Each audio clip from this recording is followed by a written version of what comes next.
name's Randie, and I am a pretty awkward person. I'm an awkward person of the loner who is disturbingly quiet variety, and I am that way because I can't help it. That's the way I was made. But that can make things kind of difficult when you want to make friends with new people. And on top of that, I'm also just kind of a boring person as well. I don't really have any hobbies, and I don't like to drink, and I don't smoke, and I don't like parties, and I don't like spaces where there are large groups of people gathered in one area. So I kind of just suck generally. A couple of years ago, I decided to move myself and my personality down to New Orleans. And depending on what you know about New Orleans, it might not seem like a place that's terribly hospitable to a person like myself.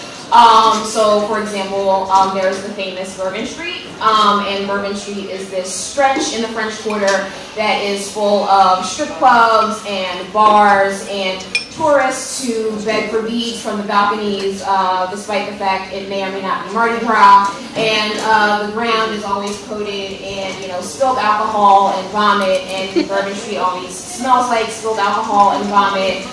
So not exactly a place for me, but thankfully all of New Orleans is not Bourbon Street. New Orleans is a wonderful place, a great place. It was a great place for me to move, and it was a great decision that I made for myself. But being the type of person that I am and being in a new place, it was difficult for me to secure a tight-knit group of friends. And depending on the day, I kind of felt that loneliness a bit more than others. So a particularly difficult day was in February 2013. It was the day that New Orleans was hosting the 47th Super Bowl. It was the San Francisco 49ers versus the Baltimore Ravens. And I don't pay attention to sports at all. I don't know anything about football. But here I was living in the city that's hosting this great American cultural event, and I thought, I should participate in some way. But that night I didn't, have any place to go. It's not like I had a local bar. I didn't have a friend's house that I, could go to watch the game. So I'm just thinking, what can I do to partake in some way in this, Super Bowl extravaganza.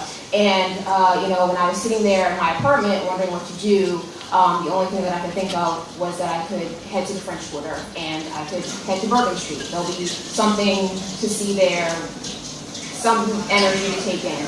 And so I didn't live far from the quarter at the time, and so I walked to the quarter and I walked to Bourbon Street. And of course, Bourbon Street was completely, totally alive. It was just a swirl of purple Ravens jerseys and red and white 49ers jerseys. And, there were the people, screaming to the balcony for the beads. And, there were the couples walking together, and there were the gangs of kids walking together, and there was a half-conscious man who was lying on the ground in his own vomit, and there were two teenage girls leaning above the half-conscious man, taking a selfie with the half-conscious man lying in vomit, and there were the Bourbon Street evangelists who stand there with, a giant silver cross, and they try to hand out pamphlets to save your soul with Jesus, and naturally no one was paying attention to the Bourbon Street evangelists, and there were the cops, on their horses, surveying the entire scene. And so I just kind of dove in and, weaved my way through the crowd, and I parked myself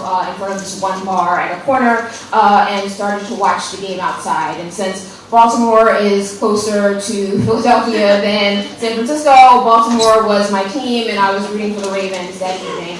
And, it shouldn't have surprised me that night, but it did. One of the things that I also observed was that I wasn't the only lone straggler there that evening. There were other people, whose stories I don't know, but other people who found themselves on Bourbon Street that night on their own, and they wanted to be out in the city that night to partake in the festivities, and so they wandered into the crowd, or they, posted up against the walls of the bar to just, watch the madness and the hilarity and just the energy and take it all in. And that night when, the Ravens won, it was really exciting, and it was also, really nice for me to be on Bourbon Street that night because it helped me feel less alone, it helped me feel less self-conscious, and, made me a little bit happy, actually. And I guess the other surprise was that, before that night, I never thought of Bourbon Street as a place for me, but that night it was the place for me, and I'm really glad that I spent my Super Bowl night there. Thank you.